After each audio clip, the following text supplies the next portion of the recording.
Kenapa saya fokuskan di proses ya, karena saya melihat potensinya ini akan sangat besar.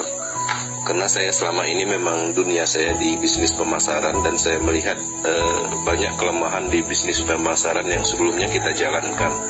Nah, kalau di proses itu bisa dibilang lebih unggul.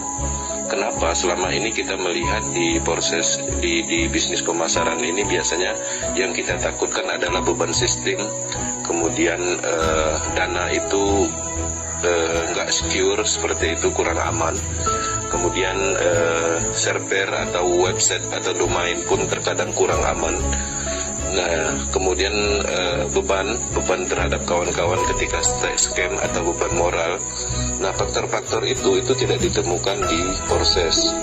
Nah, kalau kita berbicara tentang bisnis pemasaran, ya pastinya kita pahamlah secara keseluruhan bahwa income yang kita dapat otomatis itu dari pemasaran itu sendiri.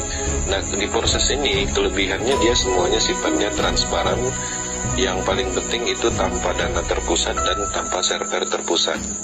Nah, ketika saya mempelajari proses ini, saya melihat banyak keunggulan, dan ketika berargumentasi dengan bisnis pemasaran yang dulu-dulu, itu tidak terbantahkan. Nah, itulah kenapa saya kerjakan proses secara komitmen dan konsisten melakukan promo edukasi.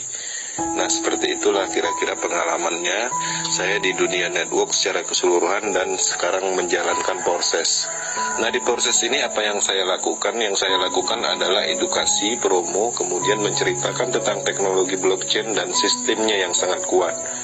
Nah, jadi ketika kita kerjakan proses, artinya ketika kita membangun tim dan belajar itu sekali untuk selamanya. Beda halnya kalau dulu kita membangun tim dalam waktu 1 bulan, kita bangun tim 6 bulan udah mau dapat duit, ternyata runtuh, scam gitu kan. Ya, salah satu faktornya ya dari dana terpusat dan server terpusat.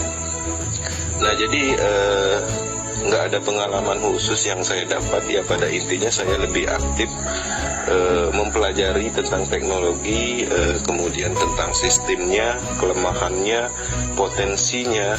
Nah, di situ aja. Nah, dari mana saya dapat informasi-informasi bagus atau efektif? Ya, otomatis pastinya dari global atau dari Eropa, karena saya sering melakukan meeting Zoom di luar sana, dan saya juga mengikuti akademi globalnya, website akademi community globalnya. Nah, di situ